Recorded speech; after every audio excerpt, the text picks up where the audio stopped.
Ready for a deep dive? This time we're tackling something a bit different. We're going to be exploring Christmas. But not just, the presents and carols kind of Christmas. Yeah. We're going to be going deeper, looking at the real story behind this global celebration. Mm-hmm. And to help us do that, we've got this fascinating article here called Christmas 2024, Its Meaning, History, and Cultural Significance. Wow. It's pretty comprehensive, right? I mean, it's got everything. It sounds like it. So we're going to unpack it together, and hopefully by the end of this, we'll have a better understanding of what Christmas is really all about. Sounds like a plan. It's Yeah. a holiday with like centuries of tradition layered into it. It really is. And speaking of layers, Yeah. what would you say lies at the heart of Christmas? Mm-hmm. I know for a lot of people, especially Christians, it's about the birth of Jesus. Right. But what about for those who don't celebrate it in a religious way? Like, what is it about Christmas that has such a universal appeal? That's a great question. You've hit a key point there.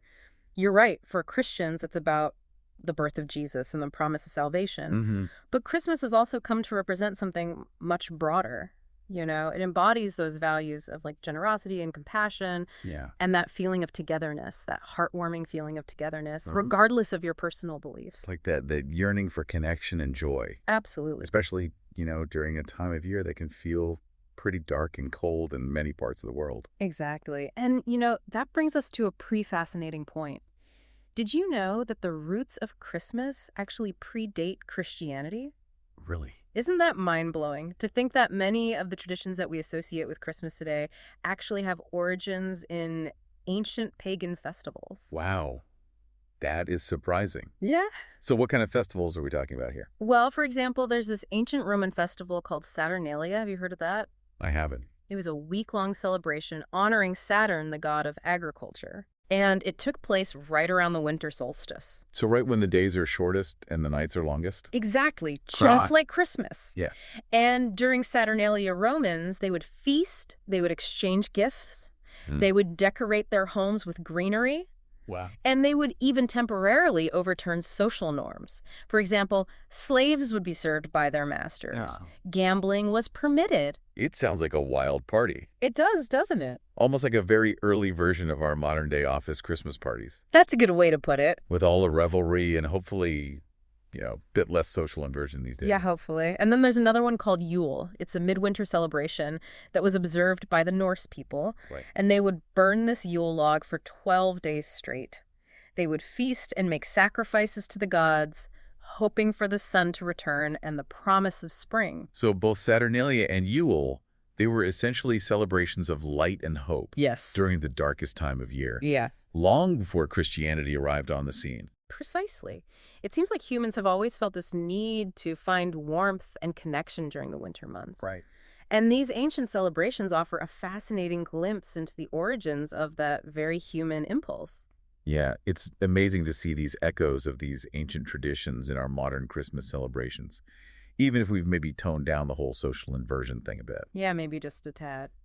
But how did this transition from pagan festivals to a Christian holiday even happen? Like, were early Christians celebrating Christmas as we know it today? Yeah, it's a good question. It's not quite as straightforward as you might think. Early Christians, they didn't actually observe Christmas. Oh, Their focus was really more on Jesus' death and resurrection, okay. and the exact date of his birth was unknown. It wasn't until the 4th century that December 25th was officially declared as the date for celebrating Christ's birth. So they basically just chose a date. Yeah, pretty much. Was there a specific reason behind choosing December 25th, or was it kind of random? Well, historians believe that it was a strategic move by the early church. December 25th just happened to coincide with the Roman festival of Sol Invictus, Sol Invictus. which celebrated the unconquered sun and the return of light after the solstice. Ah, I see where you're going with this. Yeah. By choosing that specific date, Yes. they cleverly aligned the celebration of Christ's birth with an existing pagan festival. Exactly. That's a pretty ingenious way to introduce a new religion to a population that was already accustomed to celebrating on that day. Right. It was brilliant. It allowed the church to offer a Christian alternative to the existing pagan festivities, making it easier for people to adopt the new faith while still enjoying those familiar traditions. Right. This merging of traditions was actually instrumental in the spread of Christianity throughout the Roman Empire and beyond. It's like they repackaged the holiday with a new meaning, but kept a lot of the festive spirit intact. Exactly. And from there, the observance of Christmas continued to evolve and eventually spread across Europe, becoming the holiday that we know today. But I'm guessing the story doesn't end there. Oh, no, not at all. Over the centuries, Christmas continued to pick up new traditions, with each era adding its own kind of flavor to the mix. Okay, now I'm really intrigued. How did some of the specific traditions that we associate with Christmas today, like the tree, the gift giving, even Santa Claus, how did these become a part of the celebration? Now that's where things get even more fascinating. Yeah.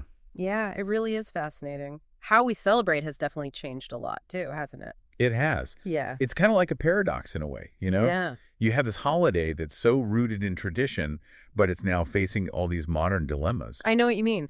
Like, how do we reconcile the joy and the generosity of Christmas with things like climate change? Right. And a world that often feels increasingly divided. You can feel kind of overwhelming, to be honest. I get it. But, you know, there's this growing movement out there towards a more mindful and sustainable Christmas. It's not about, like, canceling the joy or anything like that. Right. It's more about finding ways to celebrate in a way that aligns with our values and creates a more positive impact. So when you say sustainable Christmas, I mean, what does that actually look like in practice? Right. So it's not necessarily about, you know, hemp stockings and wooden toys. Okay. Although those are definitely options. Yeah. It's more about a shift in perspective, you know? Okay. Like, for example, think about choosing eco-friendly decorations, ones that are made from recycled materials or natural elements. That makes sense. Or how about supporting local artisans and businesses instead of buying, you know, those mass-produced items that contribute to environmental damage and unfair labor practices? Yeah, that makes a lot of sense. It's about making more conscious choices that align with a more sustainable and ethical approach to celebrating, right? Exactly. And that extends to gift giving, too. Oh, yeah, for sure. Like, imagine if we could move away from that pressure of just buying tons of stuff. Yeah. And focus more on thoughtful gifts. Right. Like maybe it's a donation to a charity in someone's name. Oh, that's a good idea. Or a handmade gift that comes from the heart. Or even an experience that you can share together. I love that. Those are such great ideas. It's about, you know, quality over quantity. Yes. And giving gifts that truly have meaning for the recipient. Precisely. And you know, this shift towards a more mindful Christmas actually aligns really well with the core values of the holiday. Really? Think about it. Generosity, compassion, connection. It's like we're extending that generosity beyond our immediate circle and considering, you know, the well-being of the planet and future generations. It's like taking those traditional values and applying them to the challenges we face today in the 21st century. That's a great way to put it. And speaking of the 21st century, we can't ignore the giant elephant in the room, right? Oh, yeah. Technology. I mean, it's transforming how we celebrate everything. It really is. Including Christmas. It's true. From virtual gatherings and online shopping to streaming Christmas movies and sharing festive memes. Right. Technology has become really intertwined with our holiday experiences. It's amazing that we can connect with loved ones across the globe instantly, especially during the holidays. But I also wonder, you know, are we losing something in the process? That's a good question. Are we sacrificing genuine connection for the convenience of digital interaction? That's a valid concern. I think it's all about finding that balance, you know? Yeah. Technology can be a wonderful tool for enhancing our connections and making it easier to share that holiday spirit with those who are far away. Right. But it shouldn't replace the value of face-to-face interaction. Absolutely. You know, the shared traditions, the warmth of being physically present with loved ones whenever possible. It's like with anything else. Technology can be a powerful tool, but it's up to us to use it mindfully and make sure that it's not overshadowing, you know, the real essence of what makes Christmas special. You got it. It's about being present both physically and emotionally and savoring those moments of genuine connection that make the holidays so meaningful. Yeah. After all, the true magic of Christmas isn't found, you know, in the digital realm. Right. It's in those shared experiences. The laughter, the warmth of human connection that transcends the screen. Yeah, it seems like every generation has its own, set of challenges when it comes to honoring the true spirit of Christmas. Hmm. But what I'm hearing you say is that those core values like generosity and compassion and connection, Yes. those remain timeless. It's just about finding ways to express them in a way that reflects the world we live in today. You said it perfectly. Christmas is kind of like a mirror, Okay. reflecting back to us who we are and what we prioritize as a society. It's a holiday that's always evolving, adapting to the times. And yet at its core, it still speaks to that universal longing for connection, for joy, especially during that darkest time of the year. When you think about everything we've talked about today, from those Roman Saturnalia feasts to the evolution of Santa Claus and the complexities of, celebrating sustainably in a digital age, It's a lot. it's mind-boggling to see how much Christmas has evolved over the centuries. It really is. It's a testament to the holiday's enduring appeal, don't you think? For sure. It's like a tapestry that's woven from threads of history and folklore Yeah. and evolving cultural values. Unlike any good tapestry, it's full of all these intricate details and hidden stories just waiting to be discovered. So as we approach Christmas 2024, what are some of the key takeaways that you hope our listeners will kind of carry with them as they celebrate? Well, I think first and foremost, I hope they'll appreciate the depth and the richness of this holiday's history. Yeah. Understanding where our traditions come from can really add a whole new layer of meaning to our celebrations. Absolutely. Yeah. And it sounds like you're also encouraging people to take a more mindful approach to celebrating. Yes. One that considers the well-being of the planet and embraces those core values of generosity and compassion in a way that extends beyond our immediate circle. Exactly. It's about remembering that Christmas is more than just, a day on the calendar. Right. It's a spirit that we can carry with us throughout the year. Yeah. A spirit of giving, of connecting, and of spreading, joy and kindness wherever we go. I love that. That's such a beautiful thought to leave our listeners with. As we wrap up this deep dive into the heart of Christmas, I think it's worth everyone taking a moment to consider how we can each embody that spirit, not just during the holidays, but, in our everyday lives.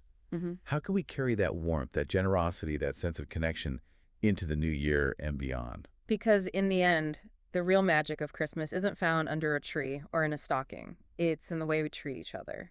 Yeah. The kindness we extend, the love we share, that's the gift that keeps on giving long after, the decorations are packed away and the carols have faded. That's a beautiful sentiment to end on. Thank you so much for sharing your insights with us today. It was my pleasure. And for taking us on this fascinating journey through the history and meaning of Christmas. Of course. To our listeners, we hope you've enjoyed this deep dive and that you'll carry that spirit of Christmas with you throughout the year. Happy holidays, everyone. Happy holidays.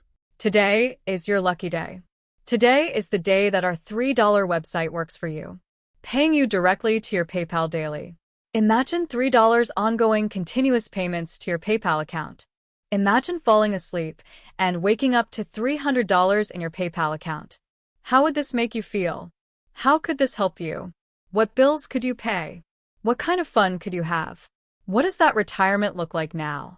All for a one-time payment of $3. This website is DFY done for you, fully built and completely hosted, and never stops collecting payments for you. You have spent $3 on coffee on a regular, but that coffee won't help you create multiple streams of income. Click the link below.